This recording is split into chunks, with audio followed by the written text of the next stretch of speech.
I think when you're in, you've been in your role for a while, a little while, let's say, often people their roles evolve or change or shift every, 18, sometimes closer to 30 or 36 months, like somewhere in that bucket. And you might be asking yourself, okay, how do I take myself from quality performer, someone who's well relied upon, to like that next level? How do I shift perspective and move myself up, maybe potentially in the pecking order of like my manager's favorites or effectiveness, etc.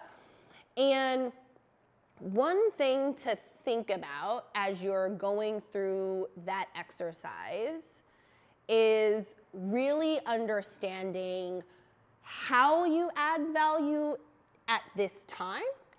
And not just, I think there's also lots of different terms or contexts within which you add value. You add value to your immediate team, you add value to your manager, you add value potentially to your broader organization that rolls up to your manager's manager or be above that. So there's like an organizational adding of value. There's also this adding of value to the overall company and its architecture and ultimately impact for your customers, potentially partners, etc. And so I would almost say there's a bit of a value map that would be a good exercise for you, if you haven't done so already, to lay out. Really understand, how do I add value immediately to my team? What are my strengths? How do I add value today? And go through that exercise. And one thing that you can do in order to understand where you're starting is to have those conversations in various informal settings. So go through the exercise of understanding how you add value to all of those concentric circles. So my immediate team, to my manager, to the broader organization, to the company, and ultimately to our stakeholders, so our investors, customers, and partners. Once you have that initial kind of pulse point, you can start to say, okay, this is how I'm adding value now.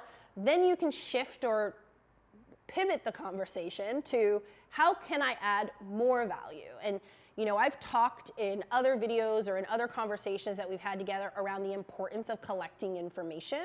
And this is another one of those data points that's really important for you to go and collect. And so it's going to start with, you have your own initial assessment. You can do that through asking questions, or you can do that just based on your own self-assessment, and then complement that through asking questions. And you can also ask questions around, how can I add more value?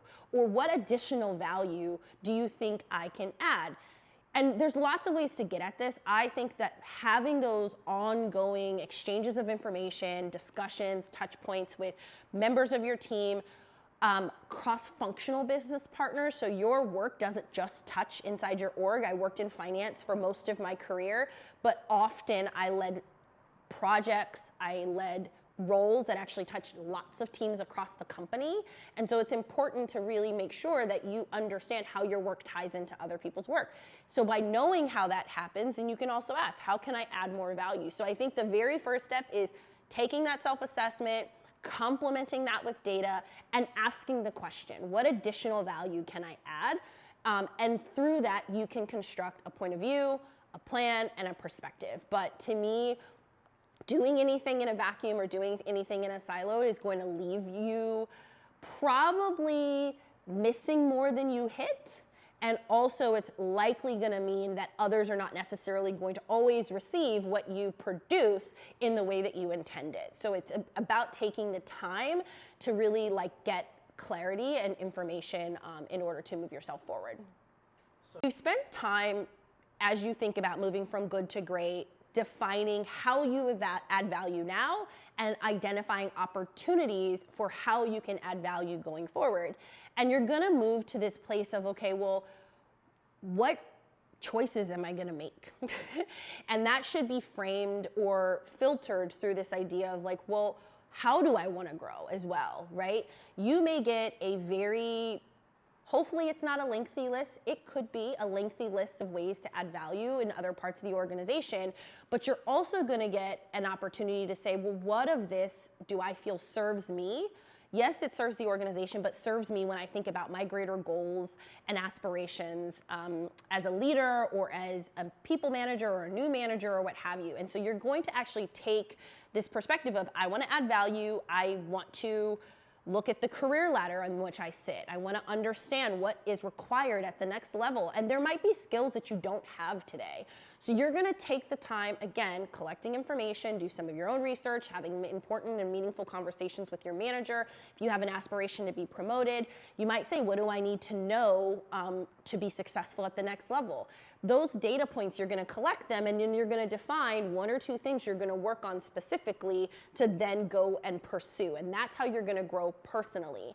And when you craft this perspective through, understanding how you add value today and how you want to add value tomorrow, understanding how that feedback's coming through, how that might map to the career ladder or maybe the new job position that you want, you're going to put these pieces together and then make and select something. And some of that might be self-paced learning. Some of that might be on-the-job learning through driving a new project or a new program or adding some new dimension to an existing area of work that you have. But you can define how you're going to grow as an individual, as an individual contributor or a leader or what have you, but individually based on how you're going to add value and or your interests, right? So I was in a role that was very heavily focused on operations, sales enablement, finance enablement, or what have you, and I was very good at that work. I recognized I wanted to add more value. I wanted to accelerate the business in a different way, and when I took a step back, I recognized that there was this massive gap in the organization. So I was like,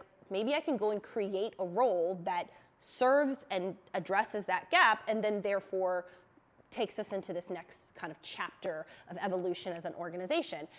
That was about me saying, I also want to address this problem. It's going to give me a greater opportunity to spend even more time with the engineers, and I'm going to build a new skill set because I get to do something on the job. So those are ways to kind of think about this evolution of impact and going from a good employee, a strong, solid performance to something great, right? Reaching beyond your existing space. Intentionally and in conversation with folks, because you want to play nice. You don't want to just go and swoop in and steal people's projects, but there is a way to do that.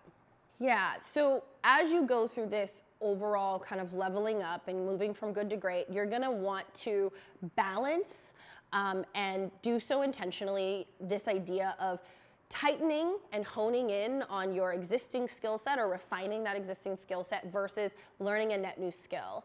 The best way to make determination on where to spend time is to reflect upon your existing performance evaluations and the open conversation and dialogue you're having with your manager and other leaders who are evaluating your performance.